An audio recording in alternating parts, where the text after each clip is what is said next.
Hai teman-teman semua, pada sesi kali ini kita akan membahas mengenai bottom-up parsing. Kita akan mulai terlebih dahulu dengan mengenal apa itu handle pruning, kemudian operasi yang ada pada bottom-up parsing, dan juga apa itu LR0 item set. Yuk kita bahas bersama.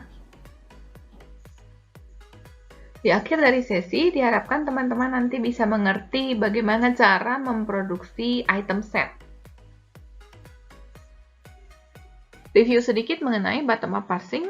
Jika diberikan konteks free grammar sebagai berikut, kita punya S dan W, lalu kita mau mengecek sebuah input string, apakah ini sesuai aturan grammar kita atau tidak, X, X, X, X, Y, Z, Z. Maka kalau kita melakukan parsing dengan menggunakan bottom up, kita akan mulai bikin tree-nya itu dari list node-nya. Kita akan coba melakukan reduksi sampai mencapai root node-nya kita. Di mana root node-nya ini tentunya adalah start symbol dari konteks free grammar yang kita punyai. Kita mulai dari Z, ketika ini kita akan melihat di konteks free grammar kita, apakah ada Z ini bisa direduksi menjadi sebuah variabel atau tidak.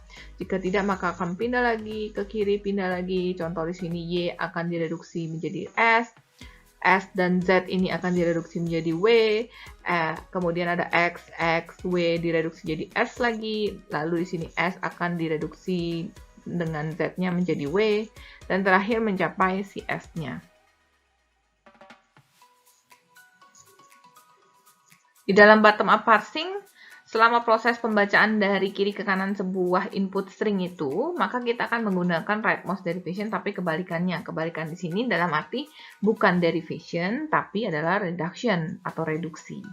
Nah, handle ini adalah substring yang cocok dengan aturan produksi, di mana reduksinya itu mewakili satu langkah di sepanjang kebalikan dari penurunan yang paling kanan. Jadi, dari contoh berikut ini, misalkan ada konteks free grammar, ada E, T, dan F dengan aturan produksinya, kemudian ada input stringnya itu adalah ID dikalikan dengan ID. Nah, di sini kita bisa lihat ID dikali ID, ID-nya ini merupakan sebuah handle. Jadi ID di sini adalah handle. Kenapa dia handle? Karena ID ini bisa digantikan dengan variabel pemproduksinya yaitu si F. Karena kita punya aturan di grammar itu ada F bisa diderivasi menjadi ID.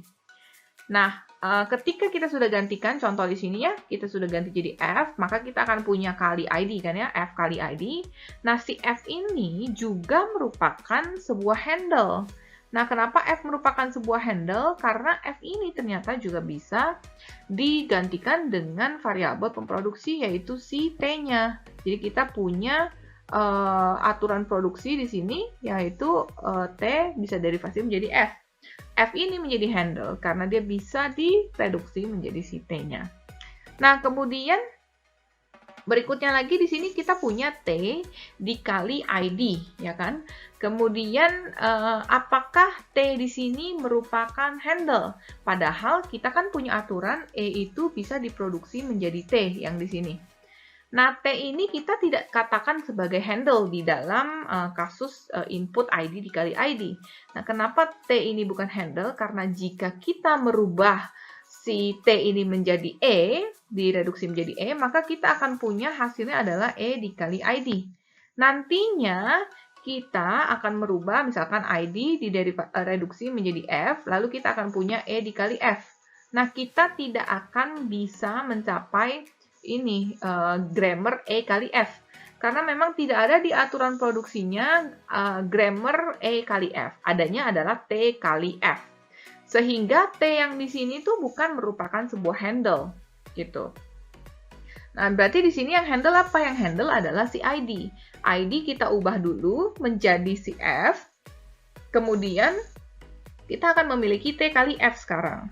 Nah, yang akan menjadi handle saat ini adalah si T kali F. Ketiganya ini akan bisa direduksi menjadi si pemproduksi E.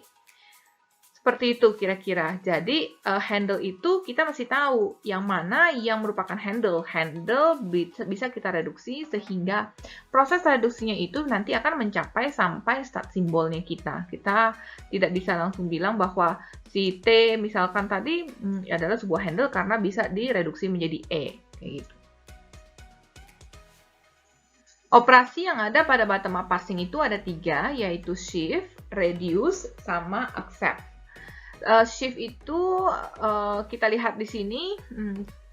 Di sini ada sebuah table. Table ini merupakan pergerakan parser, pergerakan bottom up parser.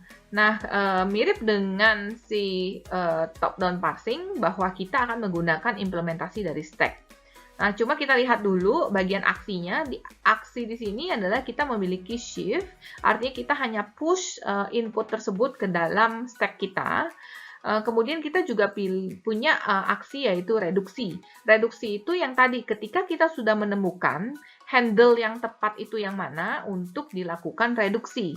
Tetapi kalau misalkan belum tepat, maka kita akan melakukan operasi yang shift. Kemudian operasi yang terakhir itu adalah operasi accept.